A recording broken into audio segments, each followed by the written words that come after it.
Good morning. मैं doctor Anju Beniwal, समाजशास्त्र विभाग, assistant professor, government Meera girls college Udaipur. आज आप लोगों के सामने जिस विषय पर मैं प्रेजेंटेशन देने जा रही हूं उस विषय का टॉपिक है सामाजिक नियंत्रण, सोशल कंट्रोल। सामाजिक नियंत्रण की अवधारणा बहुत ही महत्वपूर्ण अवधारणा है, ठीक वैसे ही जैसे कि हमारी सामाजिकरण की अवधारणा थी या सामाजिक व्यवस्था की अवधारणा है, उसी प्रकार से सामाजिक नियंत्रण की अवधारणा भी एक बहुत इंपॉर्टेंट अवधारणा है। इसलिए इस अवधारणा को समझना हमारे लिए बहुत महत्वपूर्ण है। सबसे बड़ी चीज कि मनुष्य जो होता है स्वभाव से अराजक होता है और स्वच्छंद होता है, उसे किसी प्रकार का कंट्रोल पसंद नहीं होता। लेकिन अगर हमें समाज में व्यवस्था को बनाए रखना है तो उसके व्यवहार को नियंत्रित करना बहुत जरूरी है और उसके व्यवहार को समाज के स्वीकृत प्रतिमानों के अनुरूप बनाना भी बहुत जरूरी है, जिससे कि समाज के अंदर एक व्यवस्था बनी रहे। तो सामाजिक नियंत्रण जो है वो समाज के अंदर व्यवस्था को बनाए रखने के लिए, समाज में एकता को बनाए रखने के लिए एक महत्वपूर्ण भूमिका निभाता है। सामाजिक नियंत्रण को समझाने के लिए समाज का निर्माण जो है वो किंग्सले डेविस के अनुसार सामाजिक संबंधों और नियंत्रण की व्यवस्था के द्वारा होता है।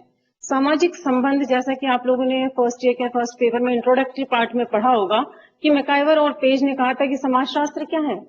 समाजशास्त्र सामाजिक संबंधों का जाल है।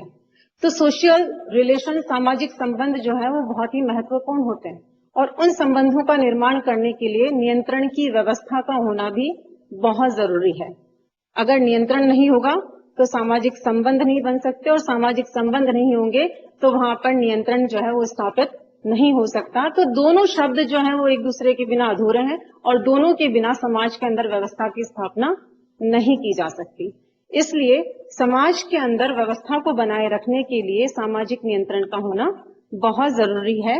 और आपने देखा होगा कि ये जो सामाजिक नियंत्रण की वैज्ञानिक धारणा है, इसका इतिहास लगभग 75 साल पुराना है और सबसे पहले E.A. रॉस ने 1901 में अपनी पुस्तक सोशल कंट्रोल में सामाजिक नियंत्रण की धारणा की विस्तृत व्याख्या की थी। उसे एक व्यवस्थित और स्वतंत्र रूप से उपयोग किया था। अब सामाजिक नियंत्रण का अध्ययन जो है उतना ही आवश्यक है जितना कि समाज का अध्ययन।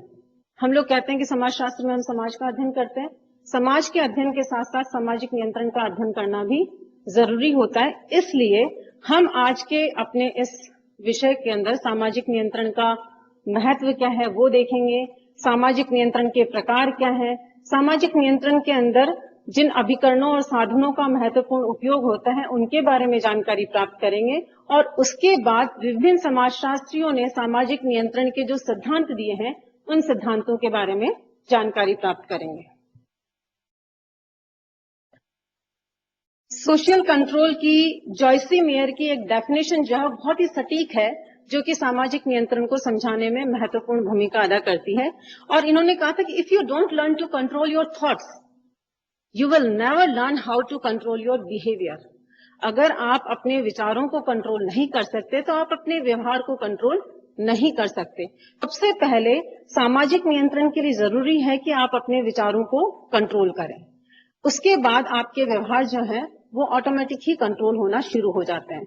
समाजीकरण के दौरान आपने पढ़ा भी था कि जब बच्चा छोटा होता है तो उसके विचारों का विकास होता है, उसे ये समझाया जाता है कि सही क्या है, अच्छा क्या है, बुरा क्या है, कैसे आपको उठना है, बैठना है, खाना है, पीना है, किसी से बात करनी है।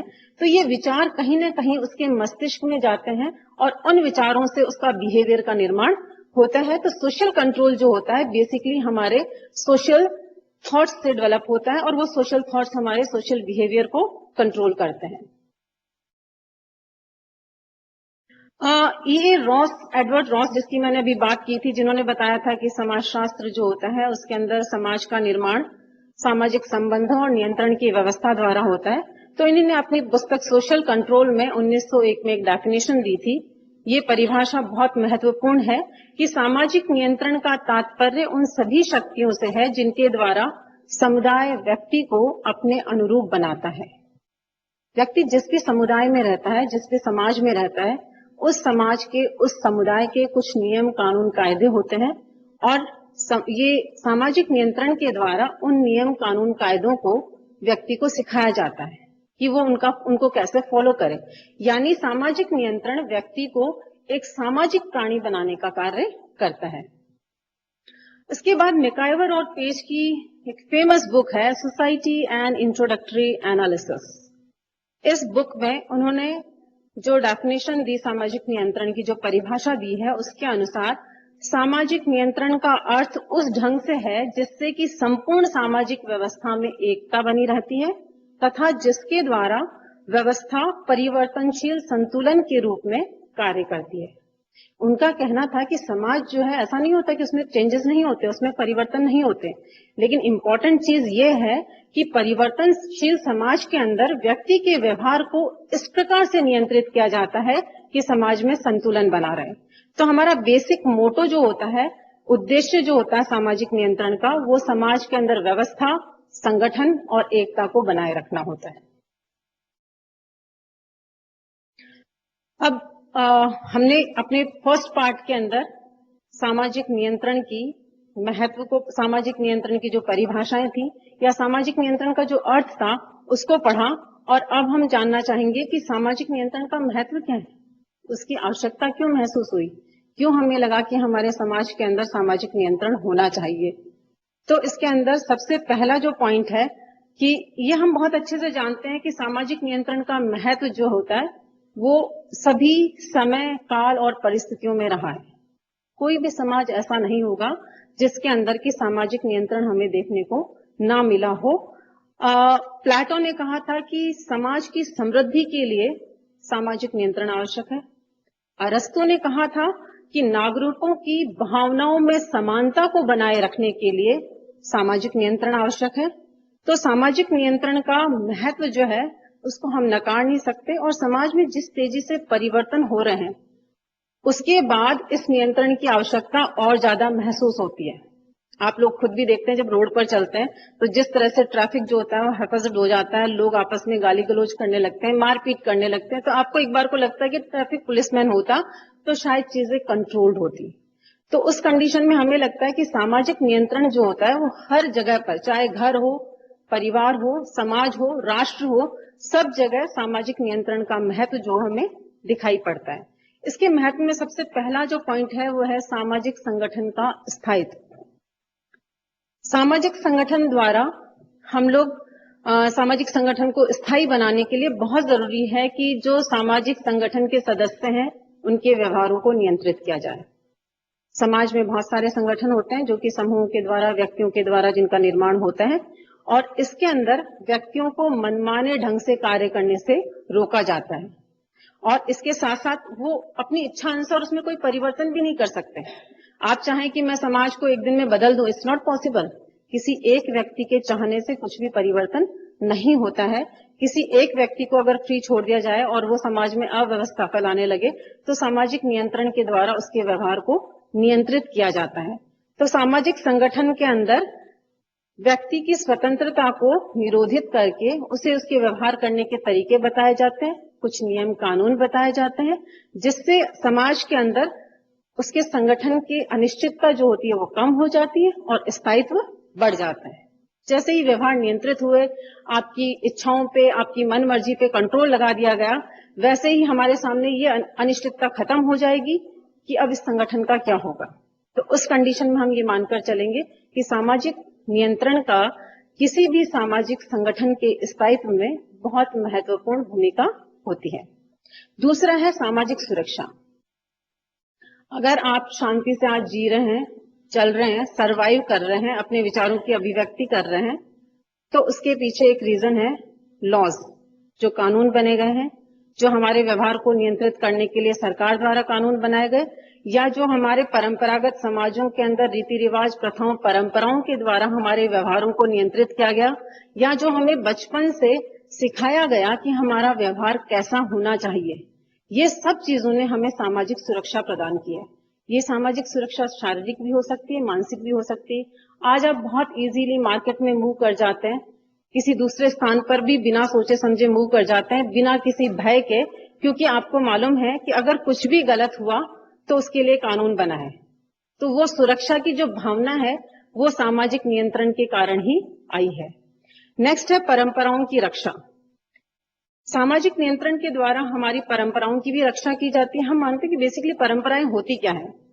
परंपराएं हमारे दीर्घकालीन अनुभवों पर आधारित होती है। जो अनुभवी लोग होते हैं वो अपने एक्सपीरियंसेस को शेयर करते हैं और ये मानते हैं कि ये सारी की सारी चीजें हमारे समाज के लिए बेनिफिशियल है। तो जब हम इन चीजों के ऊपर सोचना शुरू करते हैं, बहुत सारे लोग सोचते हैं कि हाँ ये चीज सही है, तो धीरे धीरे वो परंपरा का रूप धारण कर लेती है और ये परंपराएं एक पीढ़ी से दूसरी पीढ़ी को हस्तांतरित होती है। इन परंपराओं में ये बताया जाता है कि क्या सही है, क्या गलत है, और समूह कल्याण की भावना इंपॉर्टेंट होती। कई बार होता है कि ये परंपराएं जो होती हैं वो रूढ़ियों का रूप धारण कर लेती हैं, तो वह इतनी इंपॉर्टेंट नहीं होती। लेकिन आज भी परंपराएं सामाजिक नियंत्रण का एक महत्वपूर्ण साधन है। समाज के अंदर सामाजिक नियंत्रण जो होता है परंपराओं के माध्यम से भी स्थापित किया जाता है। इसके बाद आता है समूह में एकता। बेसिकली जब हमें यूनिटी की फीलिंग कब आती है, हमें एक होने का एहसास कब आता है, जब हमें लगता है कि हमारे लिए समान कानून बने हैं। अगर हमें ये लगे कि किसी के साथ में किसी के लिए कुछ अलग कानून बने हैं, किसी के लिए कुछ अलग कानून बने हैं, तो उस स्थिति के अंदर हम एकता की भावना को फील नहीं कर सकते।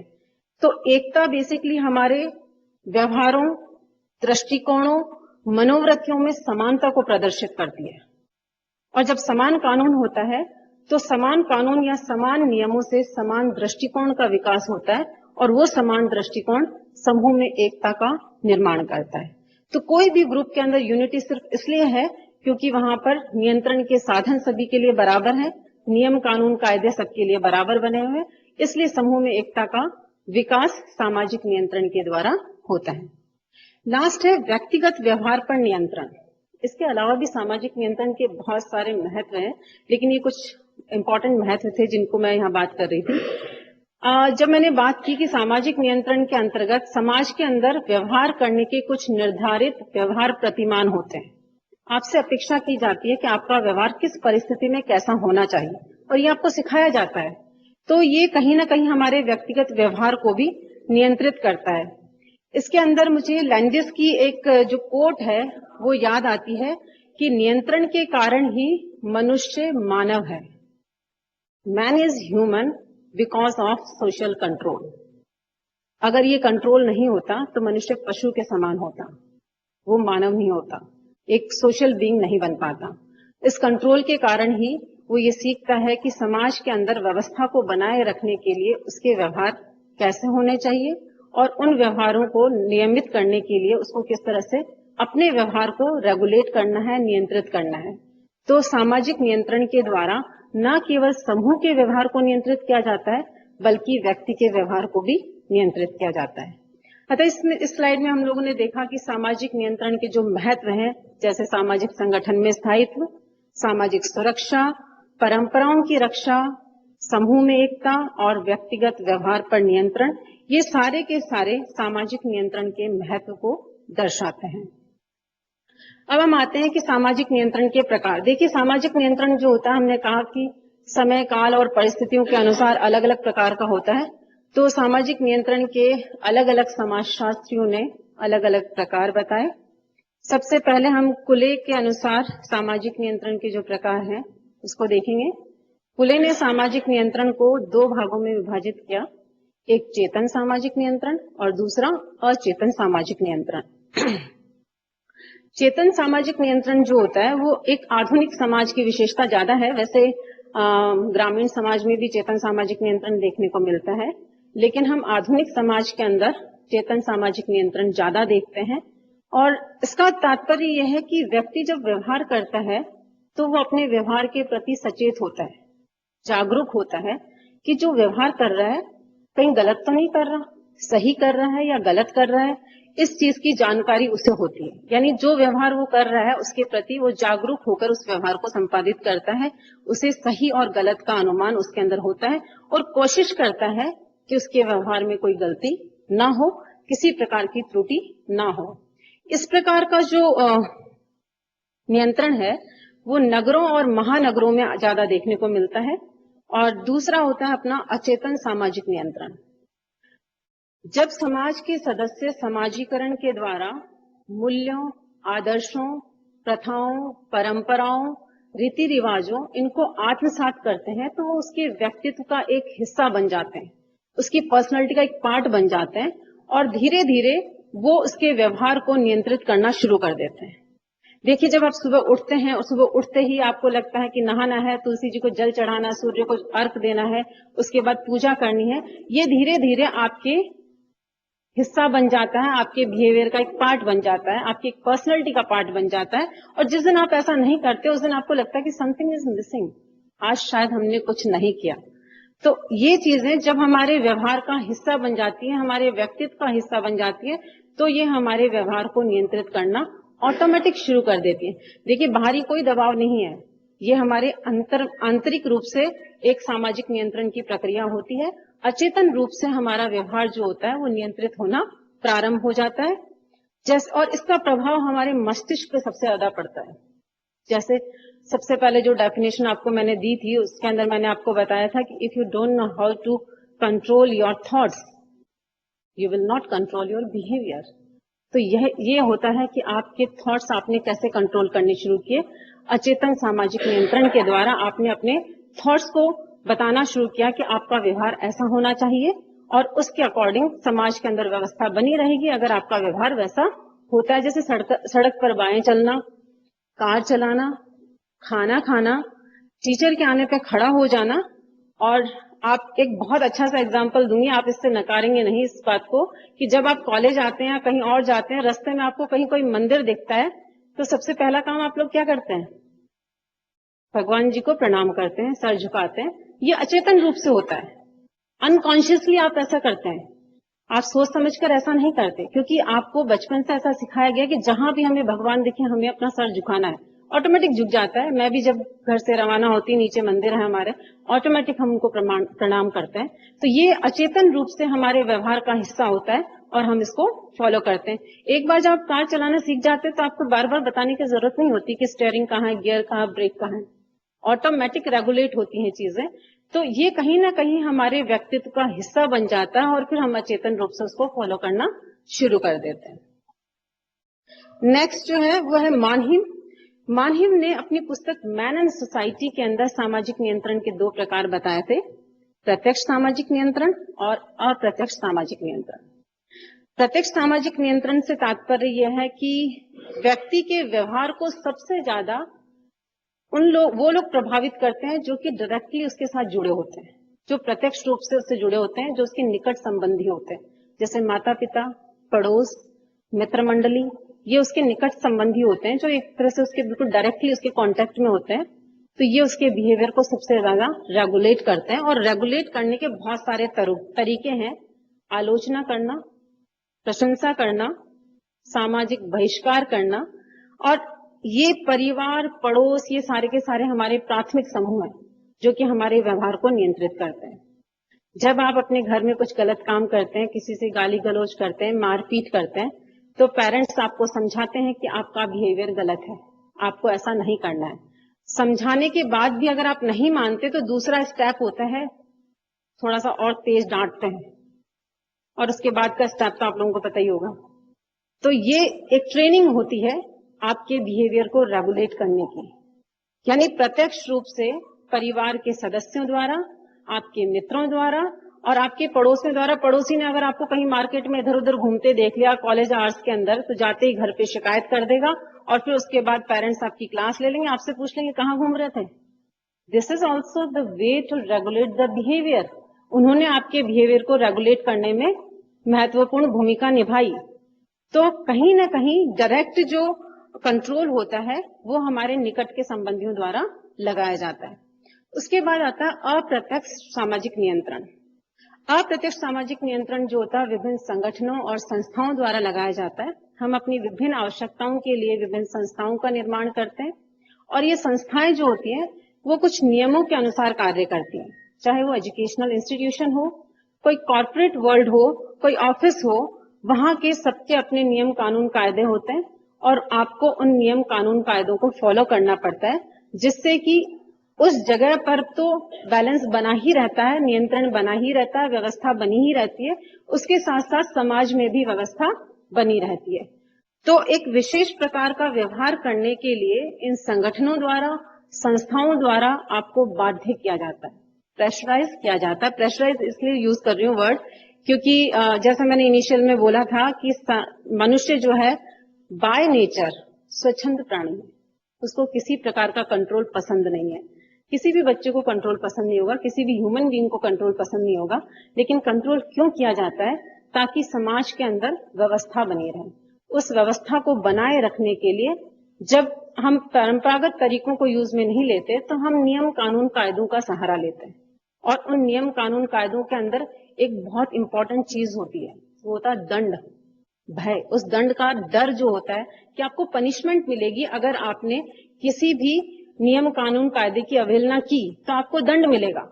उस दंड के भय से आप अपने व्यवहार को नियंत्रित करना शुरू कर देते हैं, उन नियमों की पालना करनी शुरू कर देते हैं। तो इनडायरेक्टली बाहरी रूप से आपके व्यवहार को नियंत्रित करने का प्रयास किया जाता है। अब किम्बॉल यंग जो थे, उन्होंने अपनी पुस्तक अ हैंडबुक ऑफ सोशल साइकोलॉजी, इसमें सामाजिक नियंत्रण के 2 प्रकार बताए, सकारात्मक और नकारात्मक। नाम से ही पता चल रहा होगा कि सकारात्मक क्या है और नकारात्मक क्या है। सकारात्मक के अंदर आपको पुरस्कार देकर कुछ प्राइज देंगे, अवार्ड, रिवॉर्ड, एप्रिसिएशन, उसके द्वारा आपके व्यवहार को प्रेज तो किया ही जाता है, उसके साथ वैसा ही व्यवहार पुनः करने के लिए प्रेरित भी किया जाता है। और ना केवल आपको प्रेरित किया जाता है, बल्कि दूसरे लोगों को भी प्रेरित किया जाता है। जब आपकी फ्रेंड आपको स्टेज पे कोई अवार्ड लेते हुए देखती है तो अंदर से मन में क्या सोचती है? मैं भी अगली बार ऐसा ही कुछ करूंगी, मुझे भी अवार्ड मिलेगा। तो वो क्या है? इनडायरेक्टली जो सकारात्मक सोशल कंट्रोल है, वो ना केवल आपके व्यवहार को नियंत्रित कर रहा है, बल्कि दूसरे लोगों के व्यवहार को भी नियंत्रित कर रहा है। इसके अंदर आपने स्कूल टाइम के अंदर जब आप लोग पढ़े तो आप लोगों ने देखा होगा कि जिस बच्चे की अटेंडेंस सबसे ज्यादा होती थी, आज भी बच्चे एक दिन भी बीमार हो जाते हैं, नहीं स्कूल जाऊंगा, हाईएस्ट अटेंडेंस वाला सर्टिफिकेट लूंगा। तो वो जिन विद्यार्थियों की अटेंडेंस जो थी, उपस्थिति सबसे ज्यादा होती थी, उनको क्या मिलता था? अवार्ड मिलता कि इस बच्चे की उपस्थिति सबसे ज्यादा रही है। इसके साथ साथ अनुशासन के लिए भी पुरस्कार मिलता। अगर आप डिसिप्लिन रहते हैं, ये बच्चा सबसे ज्यादा डिसिप्लिन में था, इसको अवार्ड दिया जाए। और अच्छे कार्य अगर आप कुछ करते हैं, कुछ सोशल वर्क करते हैं, बड़े होकर सोशल वर्क करते हैं, तब भी आपके कार्यों की प्रशंसा की जाती है, आपको अवार्ड्स एंड रिवॉर्ड्स दिए जाते हैं, और उनके द्वारा आपके व्यवहारों को नियंत्रित करने का प्रयास किया जाता है। और ये प्रयास किया जाता है परिवार, समाज और राष्ट्र के द्वारा। और इसके अंदर आपको शाबाशी भी दी जा सकती है और कोई पुरस्कार भी दिया जा सकता है। तो ये एक तरीके होते हैं जिसके द्वारा आपको वैसा ही व्यवहार पुनः करने के लिए प्रेरित किया जाता है, और दूसरों को भी वैसा करने के लिए, वैसा व्यवहार करने के लिए प्रेरित किया जाता है। यानी सकारात्मक अप्रोच जो है वो काम में ली जाती है, पॉजिटिव अप्रोच। नेक्स्ट आता है नकारात्मक सामाजिक नियंत्रण। नाम से पता चल रहा थोड़ा सा डिफरेंट है, इसके जस्ट अपोजिट है। जहां एक तरफ आपको पुरस्कार और शाबाशी दी जा रही है, दूसरी तरफ आपको व्यंग, आलोचना और जुर्माने का सामना करना पड़ेगा। यानी जैसे ही आपने गलत काम किया, वैसे ही नियम कानून न्यायालयों के द्वारा आपको उन नियमों का तोड़ने के जुर्म में आपको सजा दी जाएगी। तो ये जो सजा की जो प्रकृति है, वो आपकी अपराध की प्रवृत्ति पर निर्भर करेगा। आपने अपराध कैसा किया है। जब छोटे होते हैं, बच्चा छोटी मोटी चोरी करते हैं, झूठ बोलते हैं, तो पेरेंट्स डांटते हैं, आलोचना करते हैं, क्रिटिसाइज करते हैं, कैसे बच्चे हो तुम, चोरी करते हो, चोरी करना पाप है। थोड़े बड़े होकर अगर आपने कहीं कुछ और बड़ी किसी शॉप से कुछ चोरी कर ली, तो उस कंडीशन के अंदर आलोचना नहीं की जाएगी, उस कंडीशन के अंदर पुलिस आपको पकड़ के ले जाएगी और कुछ जुर्माना भरेगी कि इतना जुर्माना भरो आप, तब जाके छोड़ा जाएगा। और उसके बाद अगर आपने किसी की हत्या कर दी, तो उस कंडीशन में जो दंड है आपको, उस दंड का प्रकार चेंज हो जाएगा। आपको जेल हो सकती है, आजीवन कारावास हो सकता है, मृत्युदंड हो सकता है। तो दंड की जो प्रकृति है या प्रकार है, वो अपराध की प्रवृत्ति पे या प्रकृति पे निर्भर करता है कि अपराध आपने छोटा किया है या बड़ा किया है। तो नकारात्मक सामाजिक नियंत्रण आदिम और आधुनिक समाजों में दोनों में ही देखने को मिलता था। आदिम समाजों की अगर हम बात करें तो आंख के बदले आंख, हम कहते थे जिसने जैसा अपराध किया उसके साथ वैसा ही करो। वहां पर लॉ सिस्टम नहीं था, लेकिन जैसे जैसे हम आधुनिक समाजों में आए तो वहां पर बकायदा आपने जो भी अपराध किया है उसके ऊपर पूरी छानबीन होती है। उसके बाद देखा जाता है कि आपका अपराध कितना गहन था और उसके अकॉर्डिंग आपकी सजा निर्धारित की जाती है। तो अपराध की गंभीरता पर यह चीज निर्भर करती है कि आपको किस प्रकार की सजा दी जानी है, आपका सामाजिक नियंत्रण किस प्रकार से किया जाना है। इसके अंदर मैं एक एक्ट आपसे शेयर करना चाहूंगी कि JJ act 2015 civilize justice act जो है उसके अकॉर्डिंग पहले जो बाल अपराधी होते थे उनकी आयु 18 वर्ष रखी जाती थी, लेकिन वर्तमान में जेजे एक्ट 2015 के अंदर उनकी आयु घटाकर 16 साल कर दी गई है, क्योंकि देखा कि कम आयु के बच्चे जो होते हैं वो बहुत ही गंभीर अपराधों में लिप्त होते हैं। तो ऐसा भी होता है कि जो नियम कानून कायदे समाज में नियंत्रण के लिए बनाए जाते हैं उनके अंदर परिस्थितियों के अनुसार चेंजेस भी संभव होते हैं, उनमें परिवर्तन भी किए जा सकते हैं। सामाजिक नियंत्रण के जो अभी तक हमने प्रकार पढ़े थे, चेतन, अचेतन, सकारात्मक, नकारात्मक, प्रत्यक्ष, अप्रत्यक्ष, अब जो सबसे इंपॉर्टेंट टाइप है वह है औपचारिक सामाजिक नियंत्रण और अनौपचारिक सामाजिक नियंत्रण। इसके अंतर्गत सारे नियंत्रण आ जाते हैं। ये सबसे इंपॉर्टेंट सामाजिक नियंत्रण के प्रकार हैं। आदिम समाजों के अंदर व्यक्ति जो था समूह में रहता था, उसका आकार बहुत छोटा होता था और समूह के अधिकांश सदस्य जो थे वो एक दूसरे को बहुत अच्छे से जानते थे। तो उस समय जो सोशल कंट्रोल होता था, जो नियंत्रण होता था व्यवहारों पर, वो हमारे धार्मिक विश्वासों के द्वारा होता था, प्रथाओं के द्वारा होता था, परंपराओं के द्वारा होता था, जिसे हम अनौपचारिक सामाजिक नियंत्रण के अंतर्गत रख सकते हैं। फिर जैसे जैसे सभ्यता का विकास हुआ, औद्योगिकरण हुआ, नगरीकरण हुआ, समूह का आकार बढ़ा, उसके साथ साथ जब समूह का आकार बढ़ा तो उस समूह के अंदर रहने वाले लोग जो थे उनमें विविधता आई। विभिन्न जाति, भाषा, धर्म के लोग जो थे एक साथ इन्वॉल्व हुए। उस कंडीशन में आप सोचिए, जब बहुत सारे ब्रेन्स हैं तो उन बहुत सारे ब्रेन्स को आप कैसे कंट्रोल करेंगे? ये सबसे इंपॉर्टेंट चीज है। किसी एक ब्रेन को कंट्रोल करना is so easy, but how to control different brains with different thoughts, अलग अलग विचारों के साथ अलग अलग मस्तिष्क को कंट्रोल करना बहुत मुश्किल था। तो हमारे न्याय व्यवस्था जो थी वो अस्तित्व में आई, न्यायालय आए, पुलिस आया, जेल आया, ये सारे कंसेप्ट्स जो थे वो सोसाइटी के अंदर आए, जिससे कि व्यक्तियों के व्यवहारों को, समूह के व्यवहारों को नियंत्रित किया जा सके और समाज के अंदर एक व्यवस्था स्थापित की जा सके। और समाज ने जो नियम कानून कायदे बनाए हैं, जो व्यवहार करने के तरीके निर्धारित किए हैं, उन तरीकों के अनुसार व्यवहार करने के लिए व्यक्तियों को बाधित किया जा सके, प्रेरित किया जा सके, प्रोत्साहित किया जा सके। तो ये जो व्यवस्था थी उस नियंत्रण को हमने औपचारिक सामाजिक नियंत्रण की संज्ञा दी, जिसमें कानून, न्यायालय, पुलिस ये सब आए। राज्य की भूमिका जो थी वो बहुत महत्वपूर्ण हो गई। पहले समाज की भूमिका महत्वपूर्ण थी, फिर राज्य की भूमिका महत्वपूर्ण हो गई। राज्य ने सामाजिक नियंत्रण की सारी चीजों को अपने कंट्रोल में लेना शुरू कर दिया। औपचारिक सामाजिक नियंत्रण जो होता है उसके अंदर लिखित कानून होते हैं। जितने भी कानून बने वो रिटर्न फॉर्म के अंदर है, और इन कानूनों में जैसे मैंने आपको बोला कि समय, काल और परिस्थितियों में जैसा हमारा एनवायरनमेंट होता है, जैसी हमारी नीड्स होती है, उसके अकॉर्डिंग हम लोग परिस्थितियों और आवश्यकताओं के अनुसार उसमें परिवर्तन करते रहते हैं। और ये आधुनिक समाज की एक महत्वपूर्ण विशेषता है।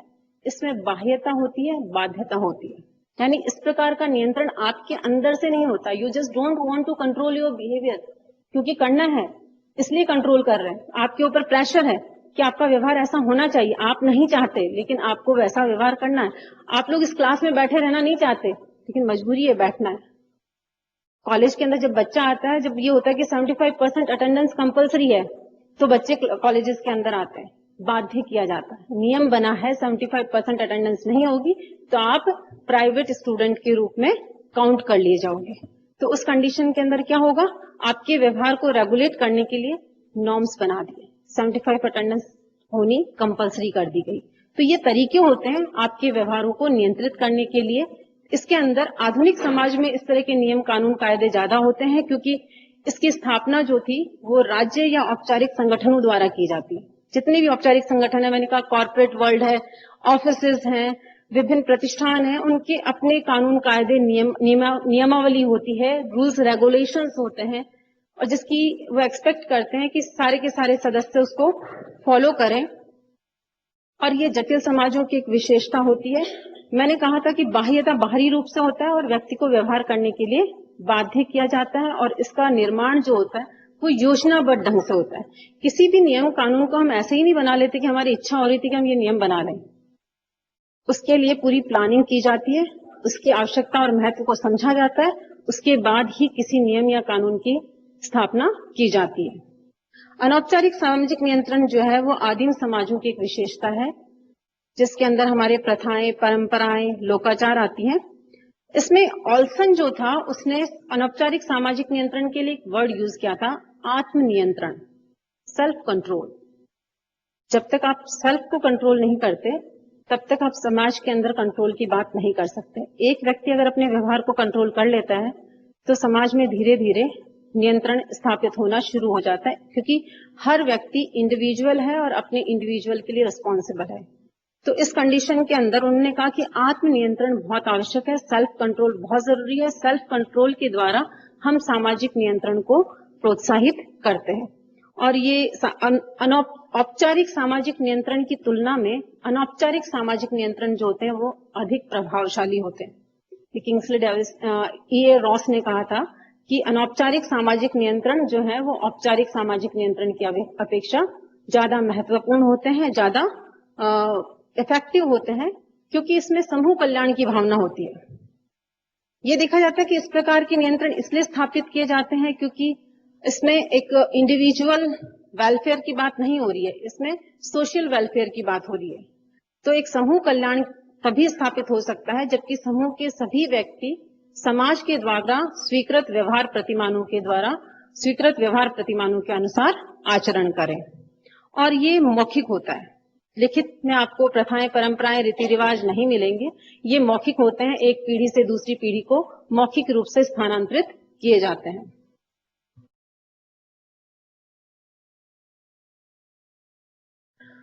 अब सामाजिक नियंत्रण के प्रकार जो हमने पढ़े वो थे चेतन, अचेतन, प्रत्यक्ष, अप्रत्यक्ष, सकारात्मक, नकारात्मक, औपचारिक, अनौपचारिक। उसके बाद ये देखना जरूरी है कि सामाजिक नियंत्रण के साधन क्या है। सामाजिक नियंत्रण के प्रकार तो पढ़ लिए कि आपने इस प्रकार का सामाजिक नियंत्रण होता है, लेकिन उस सामाजिक नियंत्रण को लागू कैसे करना है, कौन कौन से सोर्सेज हैं, कौन कौन से साधन हैं, मीन्स हैं जिसके द्वारा सामाजिक नियंत्रण को स्थापित किया जाएगा। तो इसमें औपचारिक साधनों के अंदर हम बात करते हैं शिक्षण संस्थाओं की। सबसे इंपॉर्टेंट रोल जो है वो एजुकेशनल इंस्टीट्यूशंस प्ले करती हैं, क्योंकि हम कहते हैं कि विद्यालय क्या होता है, दूसरा घर होता है। बच्चे का जो समाजीकरण है, सोशलाइजेशन है, वो परिवार से शुरू होता है और विद्यालय उसका दूसरा परिवार या दूसरा घर होता है जहां पर कि उसका सोशलाइजेशन कंटिन्यू होता है। तो एजुकेशनल इंस्टीट्यूशंस का किसी भी व्यक्ति के व्यवहार के नियंत्रण में बहुत इंपॉर्टेंट रोल होता है। ये न केवल व्यक्ति के बाहरी पक्ष को प्रभावित करता है बल्कि उसके आंतरिक पक्षों को भी प्रभावित करता है। एजुकेशनल इंस्टीट्यूशंस के अंदर जो आपको ज्ञान दिया जाता है, जो एजुकेशन प्रोवाइड की जाती है, वो आपके आंतरिक पक्ष को, आपके आंतरिक पक्ष, व्यक्तित्व का जो आंतरिक पक्ष है उसको प्रभावित करता है।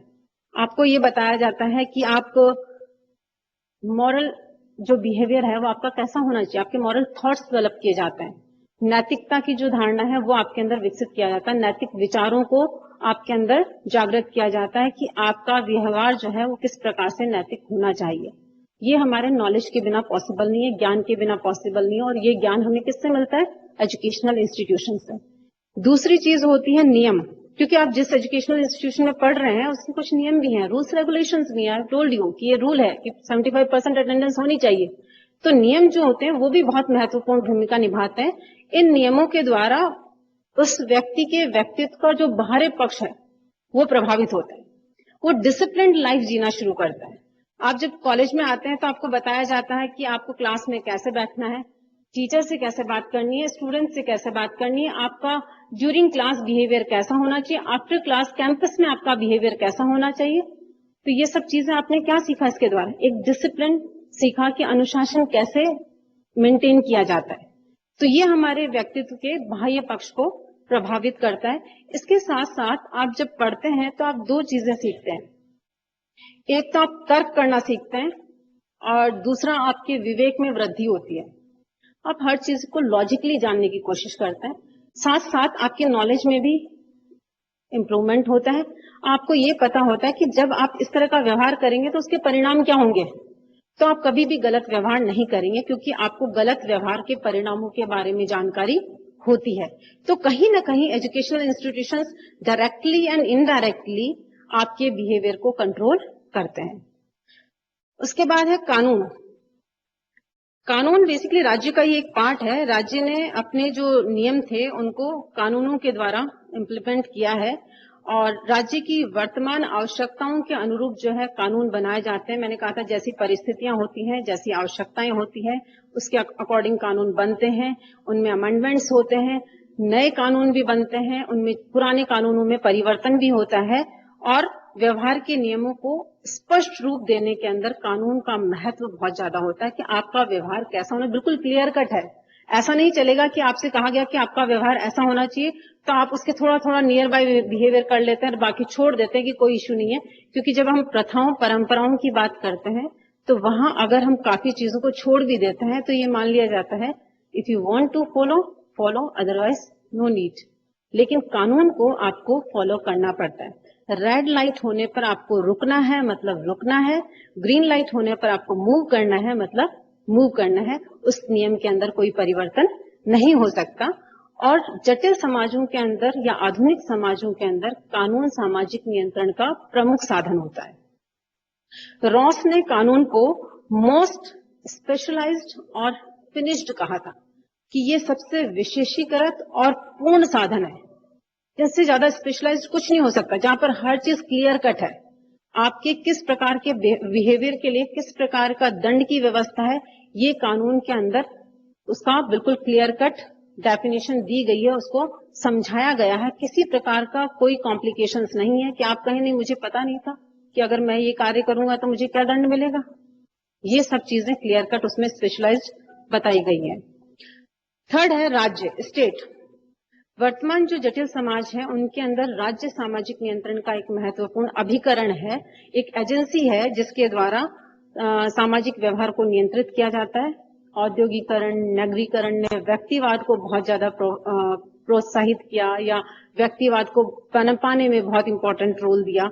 आज हम सोशल या जिसे बोलते हैं वी वेलफेयर या सोशल वेलफेयर की बात कम करते हैं, हम इंडिविजुअल वेलफेयर की बात ज्यादा करने लगे।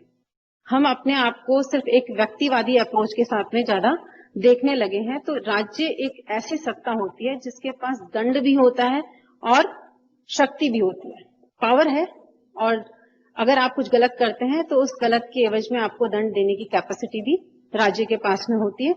राज्य जो होता है कानून, पुलिस, न्यायालय आदि के द्वारा आपके व्यवहारों को नियंत्रित करने का कार्य करता है और राज्य अपने सभी नागरिकों के अधिकारों और कर्तव्यों को स्पष्ट करता है, दंड की व्यवस्था करता है और इसके साथ साथ आपके मौलिक अधिकारों की सुरक्षा भी करता है। स्वतंत्रता का अधिकार, समानता का अधिकार, विचारों की अभिव्यक्ति का अधिकार, ये सब राज्य के द्वारा आपको दिए जाते हैं, अधिकार दिए जाते हैं, लेकिन उसके साथ साथ आपको अपने कर्तव्य भी बताए जाते हैं। आपको स्वतंत्रता का अधिकार दिया, इसका मतलब ये नहीं कि आप कुछ भी बोलने के लिए स्वतंत्र हैं। आप बोल सकते हैं लेकिन वो एंटी सोशल नहीं होना चाहिए। कहीं न कहीं आपके व्यवहार को नियंत्रित करने का भी उसमें प्रयास किया जाता है। इसके ये औपचारिक साधन की कुछ पिक्चर्स हैं, 2 पिक्चर मैंने दिए। ये क्लासरूम का सीन है। आप लोग अपने बचपन के दिनों को याद कर सकते हैं कि टीचर पढ़ा रही है और जब कोई सवाल पूछे तो एक बच्चा बहुत डिसेंटली डिसिप्लिन्ड वे के अंदर हाथ खड़ा कर रहा है। आपसे पूछा जाता था भाई किसी को कोई सवाल हो तो पूछो, तो ऐसा नहीं कि सारे खड़े हो मुझे पूछना है, ऐसा करते थे। एक बच्चा डिसेंट सिखाया जाता था। पहले तो सारे ऐसे ही करते होंगे, लेकिन उसके बाद टीचर बताती कि नहीं, 1 बाय 1 ये डिसिप्लिन मेंटेन किया जाता है कि आपको एक एक करके हाथ खड़ा करना है और अपने सवालों को पूछना है। दूसरा, लॉ के बारे में बताया है कि जब भी हम कोई समाज विरोधी कार्य करते हैं तो उस कंडीशन के अंदर कानून या न्यायपालिका जो होती है वो हमें दंड देने के लिए तैयार होती है। ये सामाजिक नियंत्रण के अनौपचारिक साधन है। परिवार, धर्म, नेता, लोकाचार, प्रथाएं, नैतिकता, बिल्कुल अपोजिट। जैसा मैंने बताया था, अनौपचारिक नियंत्रण क्या होता है, जो जिसके द्वारा हमारे व्यवहारों को अनौपचारिक रूप से नियंत्रित किया जाता है, प्रथाओं परंपराओं के द्वारा, रीति रिवाजों के द्वारा। प्रथाओं, आप अनकॉन्शियस माइंड से अपने बिहेवियर को कंट्रोल करते हैं, कॉन्शियसली नहीं, अनकॉन्शियसली। तो इसमें सबसे इंपॉर्टेंट रोल प्ले करता है परिवार। परिवार भी एक एजेंसी है, एक अभिकरण है जो हमारे व्यवहार को रेगुलेट करने में महत्वपूर्ण भूमिका निभाता है।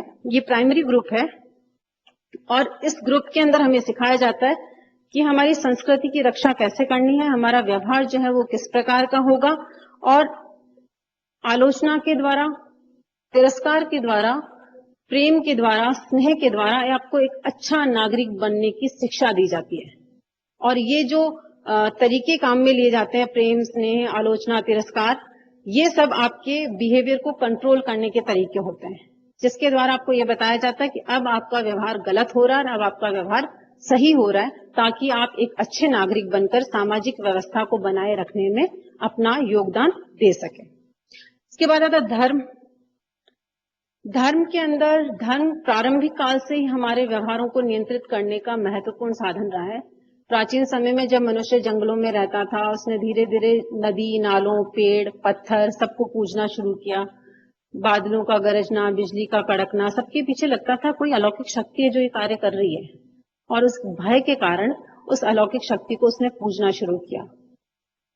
फिर कंसेप्ट आए पाप, पुण्य, स्वर्ग, नर्क के, कि अगर कुछ गलत किया तो पाप कहलाएगा, और पाप किया तो नर्क में जाओगे, कुछ सही किया तो पुण्य कहलाएगा, और पुण्य किया तो स्वर्ग में जाओगे। और यहीं पे बात खत्म नहीं हुई है, नर्क में जाओगे तो खोलते हुए तेल की कढ़ाई के ऊपर टांगे जाओगे। इतना डर और इतना भय। जब भी बच्चा झूठ बोलता है तो माँ बोलती है झूठ बोलना पाप है, आगे की लाइन आप लोगों को पता है, तो वो पाप कहते ही बच्चा डर जाता है, और डर के कारण वापस झूठ बोलने से पहले 10 बार सोचता है। दिस इज सोशल कंट्रोल, जो कि धर्म के द्वारा किया जाता है। पुनर्जन्म का सिद्धांत के बारे में भी सुना होगा आप लोगों ने, कि अगर आप अच्छा काम नहीं करते हैं तो आप मोक्ष की प्राप्ति नहीं करते, और जब आपको मोक्ष नहीं मिलता है तो आप एक के बाद एक जन्म लेते जाते हैं, तो उससे डर जाता आदमी, इतने जन्म नहीं लेने हैं, तो क्या करो, अच्छे काम करो। अच्छे कामों के अंदर वो व्यवहार आते हैं जो कि समाज के द्वारा स्वीकृत है। तो हमको समाज के द्वारा स्वीकृत व्यवहारों को करने के लिए धर्म के द्वारा इन सब चीजों, कंसेप्ट के अंदर कि पाप, पुण्य, स्वर्ग, नरक, पुनर्जन्म, अच्छा कार्य करो, अच्छा फल मिलेगा, इन सब कंसेप्ट के द्वारा आपको एक अच्छा व्यवहार करने के लिए प्रेरित किया जाता है, समाज द्वारा स्वीकृत व्यवहार करने के लिए प्रेरित किया जाता है। फिर आता है नेता। नेता जो होता है वो समाज के अंदर नियंत्रण करने में महत्वपूर्ण रोल प्ले करता है। आप जानते हैं कि नेता जो होता है उसका व्यवहार ऐसा होता है कि जिसको सब लोग फॉलो करते हैं, चाहे कोई कॉर्पोरेट ऑफिस का नेता हो, या फिर कोई पॉलिटिकल लीडर हो, या कोई सेना का ऑफिसर हो, सब लोग उसे आइडियल मानकर उसके बिहेवियर को फॉलो करते हैं। तो नेता का खुद का व्यवहार जो होता है वो सामाजिक नियंत्रण के अंदर दूसरे के व्यवहारों को नियंत्रित करने में महत्वपूर्ण भूमिका निभाता है। जनरीतियां, लोकाचार। लोकाचार क्या होते हैं? जब जनरीतियों के अंदर समूह कल्याण की भावना आ जाती है तो वो लोकाचार बन जाते हैं। जैसे कि सच, ये सकारात्मक और नकारात्मक दोनों प्रकार की हो सकती हैं। सच बोलना, ईमानदार होना, माता पिता का आदर करना, ये सकारात्मक जनरीतियां हैं। नकारात्मक जनरीतियां जैसे झूठ नहीं बोलना चाहिए, चोरी नहीं करनी चाहिए, तो जनरीतियां भी हमारे व्यवहार को कंट्रोल करने का कार्य करती हैं। प्रथाएं जो होती है वे आदर्श नियम होते हैं जिनको हम काफी टाइम से करते चले आ रहे हैं, वो धीरे धीरे हमारे व्यवहार का हिस्सा बन जाती हैं, और उसके बाद दूसरे लोगों द्वारा उन प्रथाओं का पालन किया जाता है। ये उचित भी हो सकती है, अनुचित भी हो सकती है। प्रदा प्रथा, सती प्रथा, बाल विवाह प्रथा, जाति प्रथा, इन सब प्रथाओं के नाम आपने सुने होंगे। जरूरी नहीं है कि ये प्रथाएं कहीं ना कहीं हमारे सामाजिक नियंत्रण में विघ्न भी डालती हैं। कहीं ना कहीं समाज के अंदर कुछ ऐसी ये प्रथाएं आगे जाके कुप्रथाओं में भी परिवर्तित हो गई, लेकिन हम उनको क्यों फॉलो कर रहे हैं? क्योंकि ये आदर्श नियम के रूप में पहले के लोगों के द्वारा अपनाई गई, और इनको आगे लंबे समय तक लोगों ने इनको फॉलो किया, इसलिए कंटिन्यूएशन के अंदर समाज में चलती चली गई, और ये भी हमारे बिहेवियर को कंट्रोल करने में हेल्प करती है। फिर आता है नैतिकता। मॉरलिटी जो होती है वो बहुत इंपॉर्टेंट है। ये वो नियम होते हैं जो हमें बताते हैं कि उचित क्या है, अनुचित क्या है, और हम आत्म चेतना के कारण इसका पालन करते हैं, और समूह कल्याण की भावना इसके अंदर सबसे इंपॉर्टेंट होता है। जैसे कि ईमानदारी, सत्य बोलना, या फिर पवित्रता, इस तरह के जो नियम होते हैं वो नैतिकता के अंतर्गत आते हैं, यानी सही गलत के बारे में जानकारी बताना, उचित अनुचित के बारे में बताना। इसके अलावा सामाजिक नियंत्रण के साधन होते हैं हास्य, व्यंग। कई बार आपके व्यवहार को हंसकर, बहुत मधुर शब्दों के अंदर भी कुछ बात कहकर आपके व्यवहार को कंट्रोल करने की कोशिश की जाती है। जरूरी नहीं कि कटाक्षी किया जाए या कुछ हार्श वर्ड्स ही कहे जाएं। कई बार उसी बात को मजाक में कहकर भी बता दिया जाता है कि आप गलत कर रहे हैं और आपको वैसा व्यवहार नहीं करना है। तो इसके अंदर मधुर शब्दों के अंदर व्यक्ति के व्यवहारों का मूल्यांकन किया जाता है और उन्हें समाज सम्मत व्यवहार करने के लिए प्रेरित किया जाता है। एक गाना आप लोगों ने सुना होगा, ससुराल गेंदा फूल। इस नाम से आपको बहुत सारी चीजें, देखिए ससुराल को गेंदे के फूल की संज्ञा दे दी और क्रिटिसाइज भी कर दिया।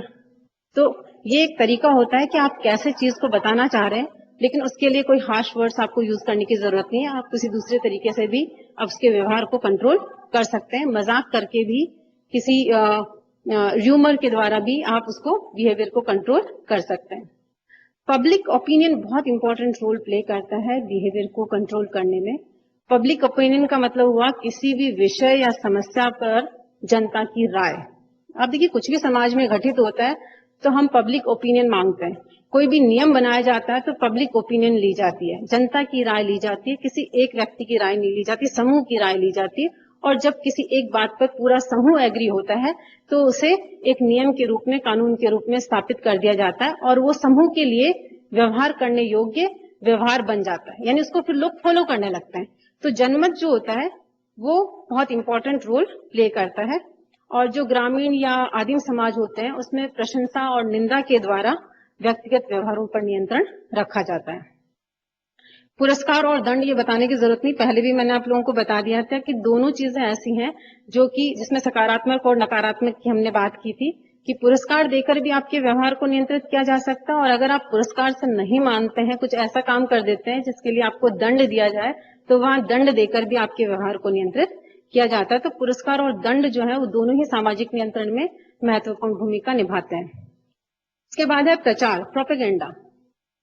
कुछ भी काम करिए उसका, आजकल टेक्नोलॉजी का युग है, सेकंड्स में प्रचार हो जाता है, चाहे वो मीडिया हो, न्यूज़पेपर हो, रेडियो हो।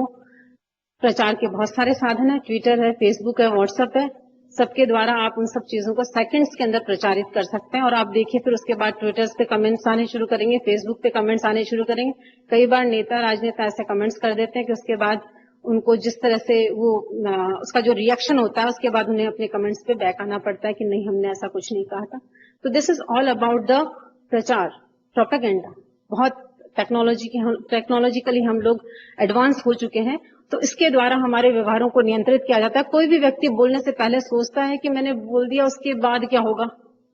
टेक्नोलॉजी बहुत एडवांस है, रिकॉर्ड कर लिया तो उस कंडीशन के अंदर आपका व्यवहार नियंत्रित रहता है। आप बोलने से पहले सोचते हैं, कुछ एक्शन करने से पहले सोचते हैं, कोई व्यवहार करने से पहले सोचते हैं कि कहीं वो व्यवहार नेगेटिव तो नहीं है, अगेंस्ट टू सोशल नॉर्म्स तो नहीं है। अगर ऐसा कुछ है तो मुझे नहीं करना चाहिए। लास्ट है जनरीतियां। जनरीतियां बेसिकली, ये जनरीतियां वर्ड सबसे पहले समनर ने दिया था और उसने कहा था कि ये व्यवहार करने के स्वीकृत और मान्यता प्राप्त विधियां हैं, और ये भी दो प्रकार की होती है, कम महत्वपूर्ण जनरीतियां और अधिक महत्वपूर्ण जनरीतियां। कम महत्वपूर्ण जनरीतियां वो होती है जो ज्यादा इंपॉर्टेंट नहीं होती लेकिन हम डे टू डे लाइफ में करते हैं, जैसे नमस्कार करना, टीचर आए तो उसके लिए खड़े हो जाना, या आवाज देके घर में घुसना। और आप लोग बचपन से क्या अभी भी करते होंगे, जब कोई किताब हमारे पैरों पे लग जाती है तो हम माथे के लगाते हैं। ये वो जनरीतियां हैं जिन्हें कि हम लोग कम महत्वपूर्ण, ज्यादा इंपॉर्टेंट नहीं है लेकिन हम करते हैं। ये व्यवहार के वो नियम है जो कि समाज के द्वारा स्वीकृत है और मान्यता प्राप्त है। अधिक महत्वपूर्ण जनरीतियां सड़क पर बाईं ओर चलना या फिर सड़क पर कूड़ा फेंकना, ये अधिक महत्वपूर्ण जनरीतियां जो कि आपको नहीं करनी चाहिए लेकिन हम करते हैं। अब ये अनौपचारिक जो साधन है उसकी कुछ एग्जांपल्स, मतलब फोटोग्राफ्स शेयर किए मैंने। जैसे मैंने अभी बात की थी Facebook, WhatsApp, Twitter and media and all. देखिए सब लोग लगे हुए हैं, जैसे ही आपके व्यवहार ने कुछ ऐसा दिखाया तो 2 मिनट में, सेकंड्स के अंदर प्रचारित हो जाएगा। और उस कंडीशन के अंदर क्या होगा, लोगों के रिएक्शंस आने शुरू होंगे और आपका बिहेवियर ऑटोमेटिकली कंट्रोल। आपको कुछ भी पोस्ट करने से पहले सोचना होगा कि गलत पोस्ट तो नहीं हो रहा है, गलत कहा तो नहीं जा रहा है। लीडर की फोटो दी है, पीछे लाल टाई में आगे लीडर खड़ा और सारे उसके फॉलोवर्स हैं पीछे, क्योंकि वो सब मानते हैं कि लीडर जो कर रहा है सही कर रहा है। लीडर का बिहेवियर अनुकरणीय है, उसको फॉलो करना है। वो उस लीडर का बिहेवियर जो है बाकी सबके बिहेवियर को रेगुलेट कर रहा है, नियंत्रित कर रहा है। नीचे फैमिली की बहुत ही खूबसूरत सी फोटो है, दादा दादी, मम्मी पापा, बच्चे और एक छोटू बच्चा दूध की बोतल लिए, कितने पीसफुली खाना खा रहे हैं। क्योंकि परिवार सिखाता है कि मिलजुल कर कैसे बैठना है, मिलजुल कर कैसे रहना है, एक हार्मोनी जो है वो कैसे मेंटेन करनी है, आपका बिहेवियर कैसा होना चाहिए, खाने खाते समय आपका बिहेवियर कैसा होना चाहिए, आपके पेरेंट्स के साथ जो है वो रिलेशंस कैसा होने चाहिए। बहुत खूबसूरत पिक्चर लग रही है, आप लोग एंजॉय कर रहे हैं, दिख रहा है आपके फेस से। अब सामाजिक नियंत्रण के जो हमने साधन थे उनको पढ़ा, उसके बाद हम आते हैं सामाजिक नियंत्रण के सिद्धांतों पे। तो सबसे पहला सिद्धांत जो है वो रॉस का सिद्धांत है। ये रॉस ने ही सबसे पहले सामाजिक नियंत्रण जो था उसकी व्याख्या की थी 1901 में सोशल कंट्रोल बुक के अंदर।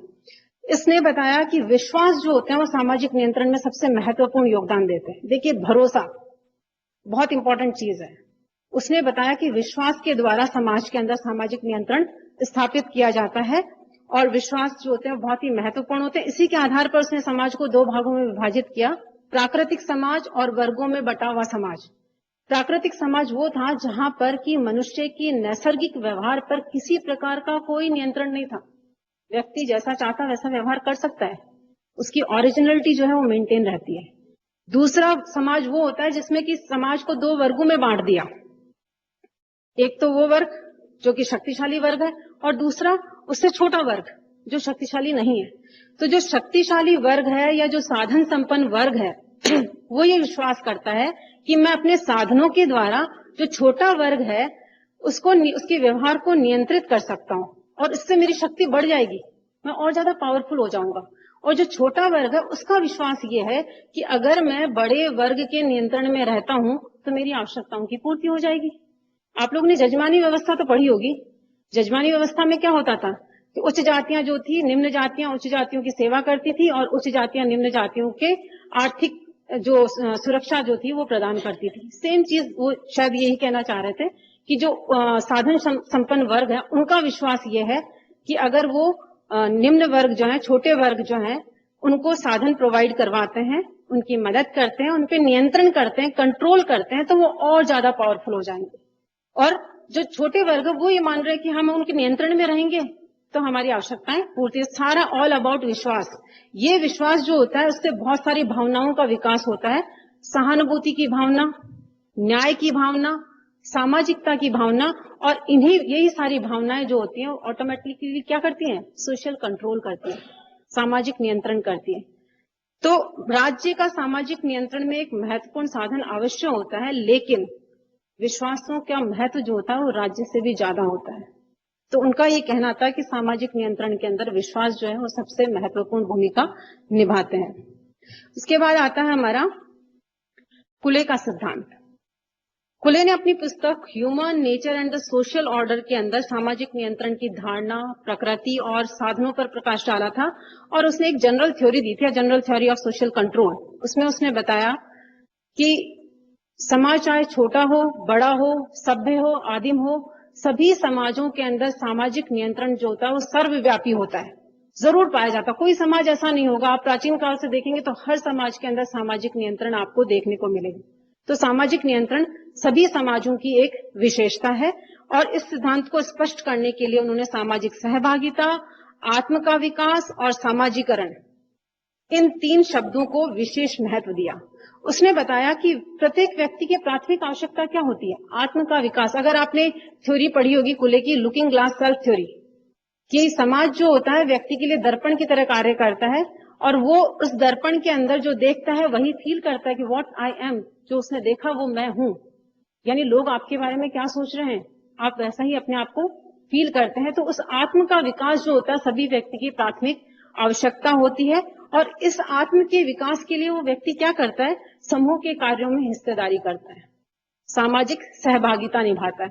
और जब वो सामाजिक सहभागिता निभाता है तो एक आदर्श स्थिति ऐसे आ जाती है जब उसका इन्वॉल्वमेंट सोसाइटी में बहुत ज्यादा हो जाता है, उसके साथ साथ उसके आत्म का विकास होता है और उसके साथ साथ उसका समाजीकरण होता है, यानी कि वो एक अच्छा सोशल ह्यूमन बीइंग बन जाता है, एक सोशल बीइंग बन जाता है, एक सामाजिक प्राणी बन जाता है।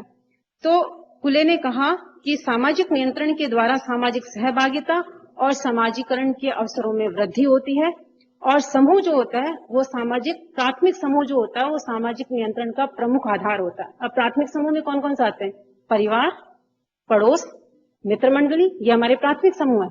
तो ये प्राथमिक समूह जो होते हैं वो सबसे अधिक महत्वपूर्ण होते हैं हमारे व्यवहार को नियंत्रित करने के अंदर, क्योंकि इन समूह के अंदर रहकर हम क्या सीखते हैं, मिलजुल कर रहना सीखते हैं, शेयरिंग इज केयरिंग सीखते हैं, या आप किसी भी चीज को कैसे बांटेंगे, सारे के सारे जो आपके ह्यूमन बिहेवियर है उसका डेवलपमेंट प्राथमिक समूह के अंदर होता है। और आपके आत्म का विकास होता है और सामाजिकरण की जो प्रक्रिया होती है वो बहुत ही सरल हो जाती है। नेक्स्ट है दुर्खीम का सिद्धांत। दुर्खीम ने अपने सिद्धांत में सामूहिक प्रतिनिधान को विशेष महत्व दिया था। उन्होंने बताया था सामूहिक प्रतिनिधान क्या होता है? विश्वासों, विचारों, धारणाओं का कुलक, एक सेट, एक ऐसे विश्वास जो कि बहुत सारे लोग मानते हैं कि आपका व्यवहार ऐसा होना चाहिए।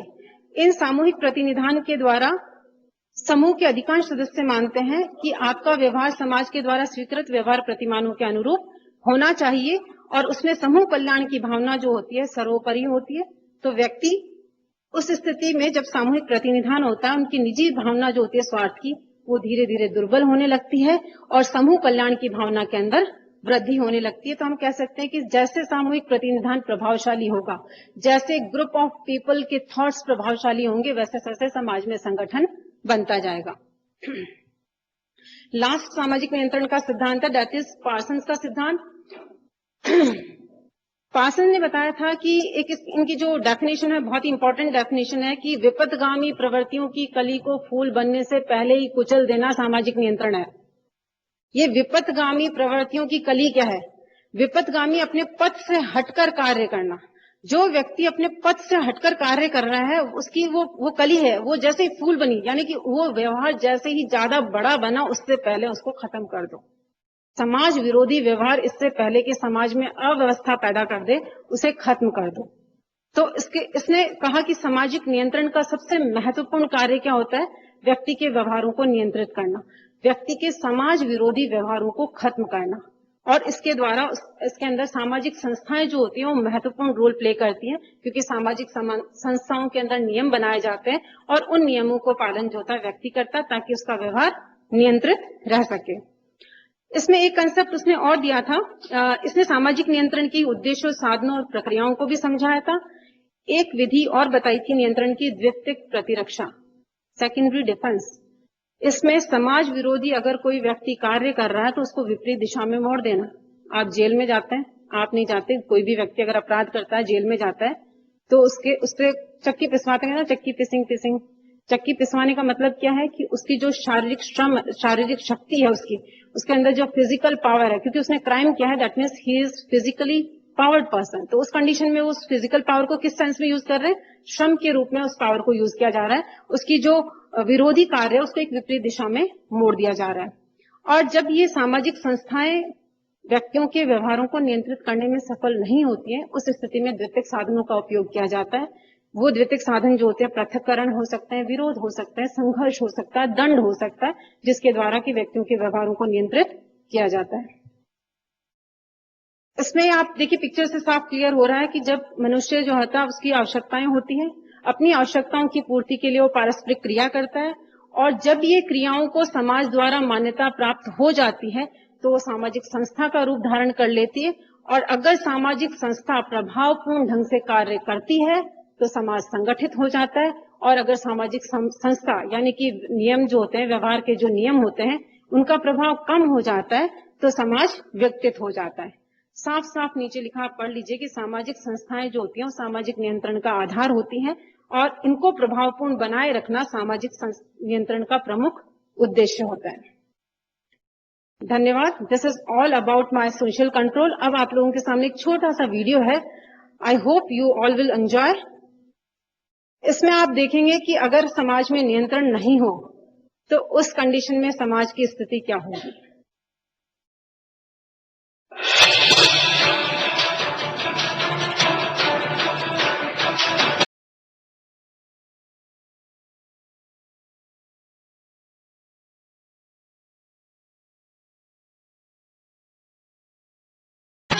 ये देखिए आप ट्रैफिक रूल्स को कैसे तोड़ा जा रहा है। यहाँ भी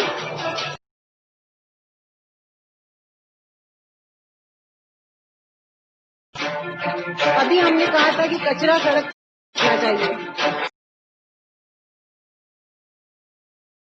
सामाजिक या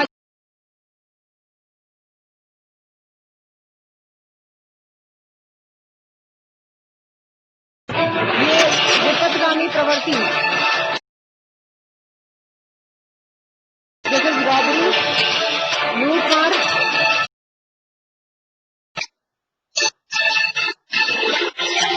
alcohol in personal property places. ये देखिए चोरी कर रहे हैं मॉल के अंदर और ये साइबर क्राइम और ये है आपका आंदोलन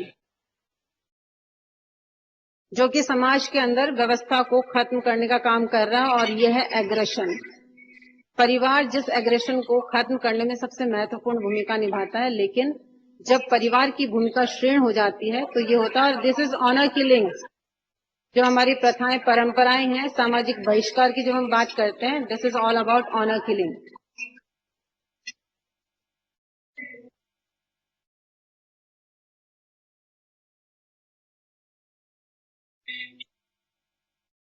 आज भी हम इस चीज को नकार नहीं सकते हैं कि बहुत चीजें हैं जो बदली नहीं है, हम उनको फॉलो कर रहे हैं। ऐसा मानसिकता नहीं बदली है। इससे भी समाज में अव्यवस्था पैदा होती है। Thank you so much. If there is any query, any question.